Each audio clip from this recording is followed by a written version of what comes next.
What's up, guys? Your boy is back, and today I'm just gonna go over my experience in the Champions Cup, and I'm also gonna talk about the team I used. So let's jump on in, guys.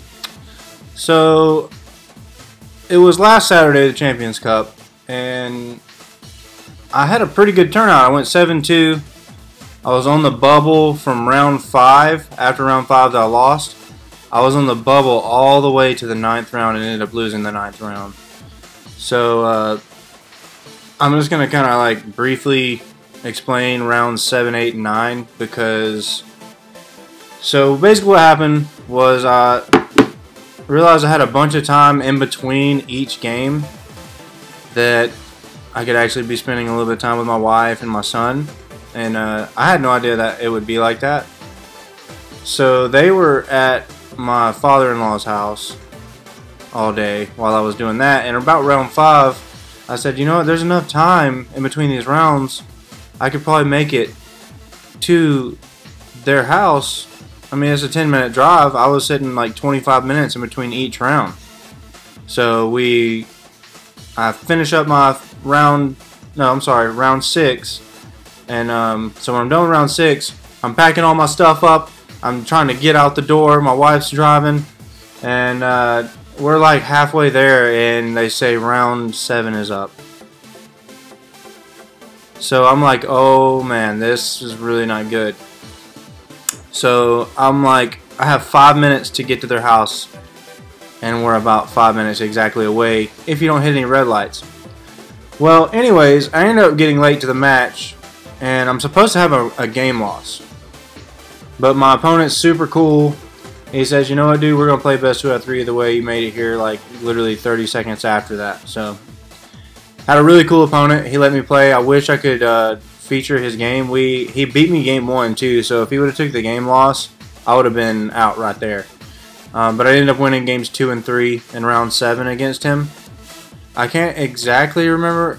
No, we were playing pretty much the same team, except he was playing an Arcanine versus me playing the Torcat. So it was a very similar team. And no, he didn't have the Durant, he had an Excadrill instead of a Durant. But we had a really good set of 3. I wish I could have got those in recording, but by the time I got there, I knew I wouldn't be able to record that game. And then I realized I left my power cord for my Switch, for my Switch's dock, so I couldn't power it to my computer to record on my capture card.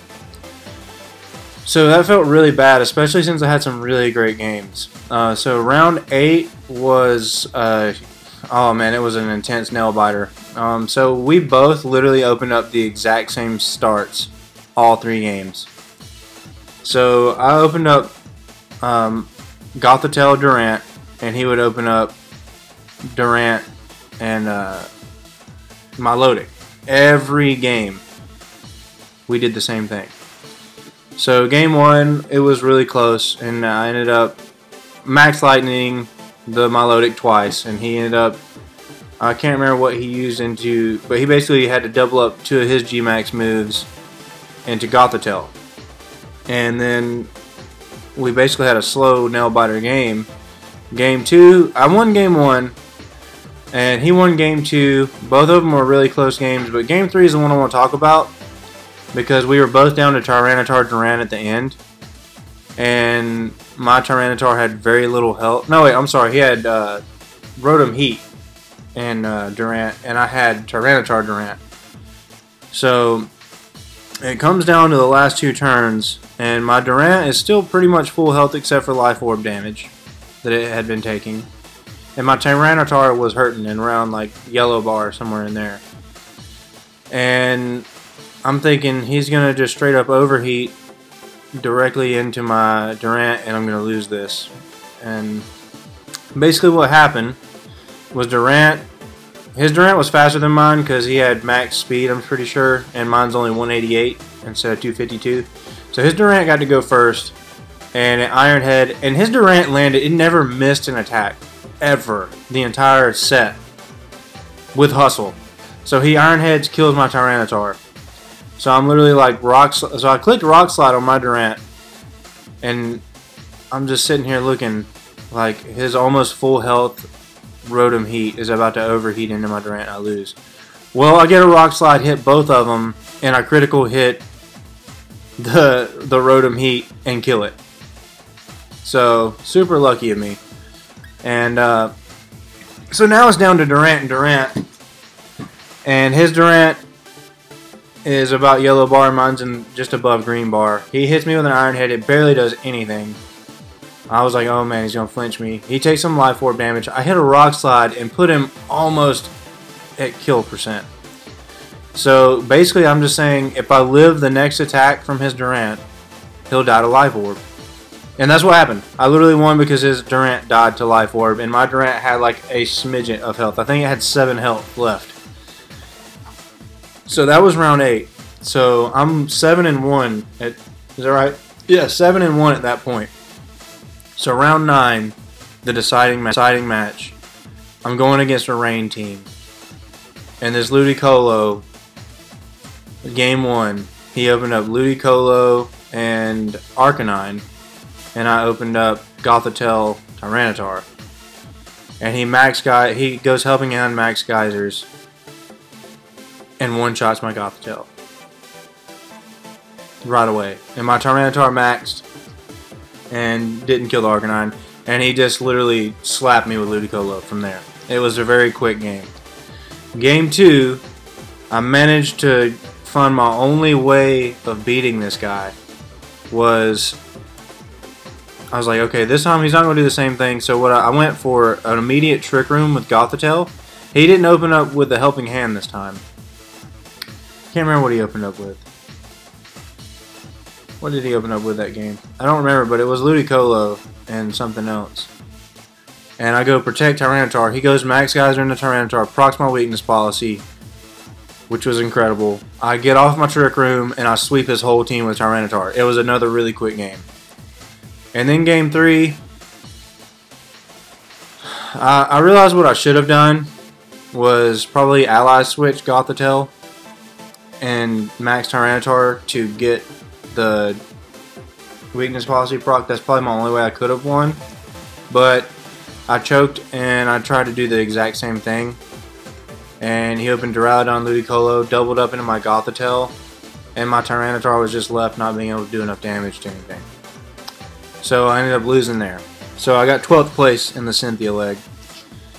And it was very disappointing because I was so close to getting that top 8 and getting to go to the top 32 the next day. But for that being my first tournament, I'm extremely proud of what my team did and what I did with it. I think the team I used was very capable of getting first place. I made a few errors along the way that cost me. But I also made very minimal errors. I made a lot of good calls throughout the day. It's hard to play perfectly that long. It's really mentally tough.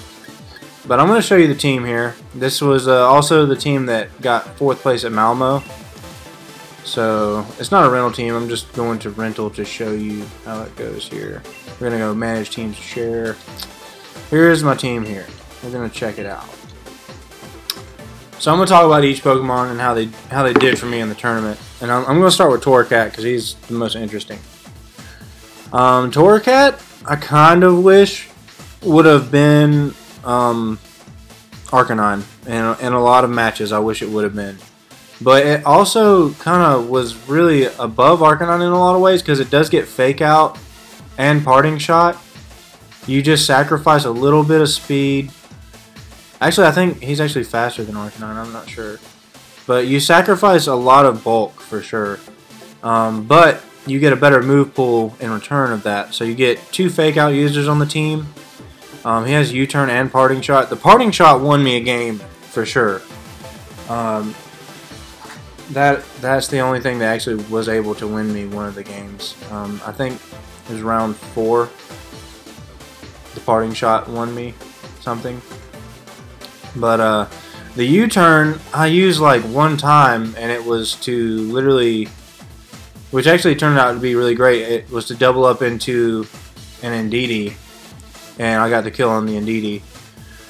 But U-Turn, the person that played it in Malmo used it to proc the weakness policy on Tyranitar. So that was pretty nifty. I never did that once. I never found the time to do that. There were so many Milotics that I was really scared to open up Torracat the entire game, or the entire tournament. So I bring him in the back sometimes because he's really good. Like, just to have the Fake Out and the Intimidate was really good. And Parting Shot, because you just have so much control with it. And the reason you use that over Incineroar is just the speed. Purely being able to go before Incineroar would normally be able to go. And that actually pays off a lot. With the Eviolite item, it kind of gives you a little more bulk. You're still really frail though, because your defenses are like 50, base 50, both of them. So yeah, that tells you that. So Torracat, I kind of wish I would have made it an Arcanine. But I'm not sure how it would have changed the outcome of the tournament, really. And Durant was my least used Pokemon the entire tournament. I think I used it in round one game, and lost. I actually one-shot Charizard and still lost. You can go back on my YouTube channel and watch me lose that game. I won the round, but I lost for game 1. And then round 8, when it was like a Durant mirror. And then I also used it in round 5 to lose. So I kept realizing that Durant was my losing factor in a lot of games. So I actually began to get scared to even use it, because I noticed I was losing a lot with it. Because people, I think, were just prepared for it. But I believe the Max Thunder, it definitely came in handy against a Milotic. You know, just being able to get rid of it. And also some Venusaurs, keeping them from putting me to sleep. It was handy. And then, you know, everything else is just obviously just a smash, kill. He's just very, very linear. He's Dynamax, attack. He's not very good outside of Dynamax. Hits like a truck, though.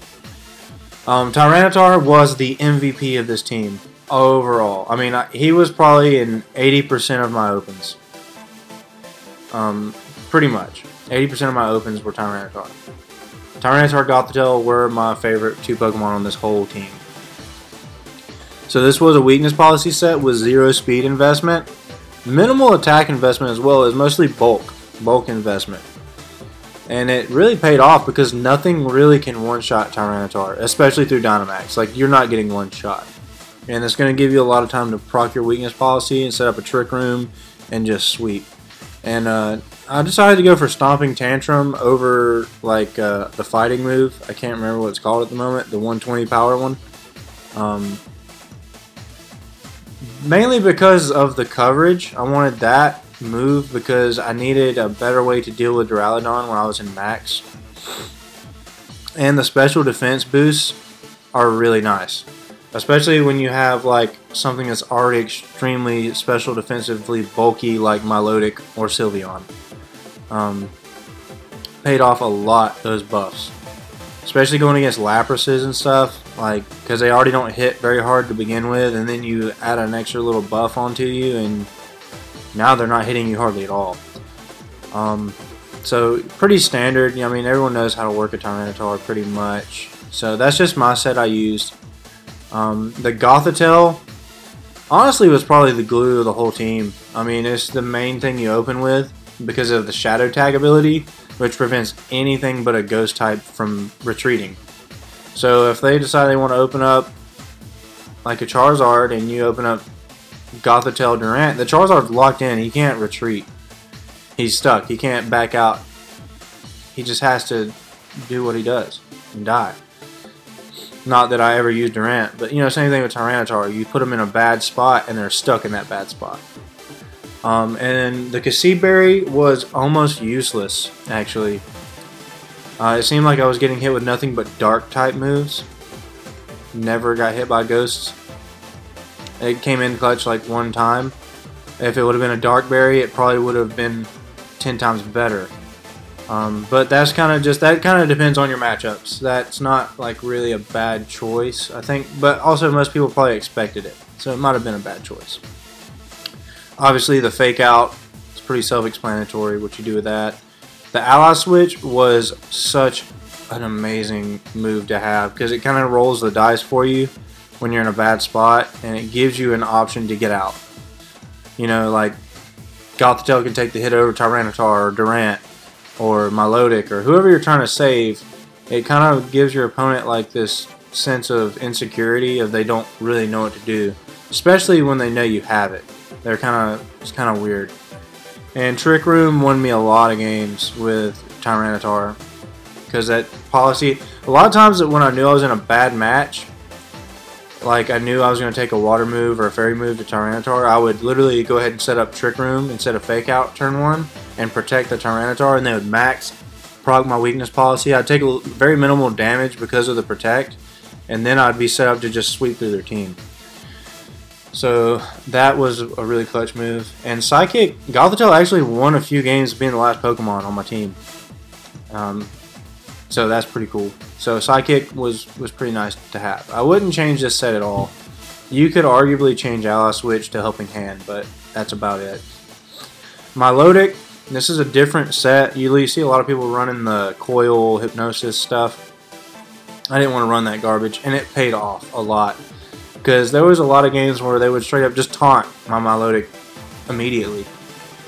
Because they think it's going to start coiling. Or try to just get a Hypnosis off right off the bat.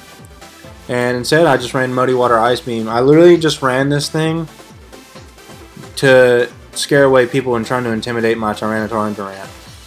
That's really all its main purpose, is to scare people away from that. And I did open it a few games to get the competitive boost, and I did max it a game, and it actually won me a game. So it got 1 max the entire time. Tyranitar took probably 90% of the maxes, and Durant like 5% or 9%, and then the 1% Milotic, however you want to call it. So pretty obvious set. Leftovers, recover, protect. Ice Beam just in case you're stuck against a Gastrodon and you want to hit it with something instead of giving it more attack.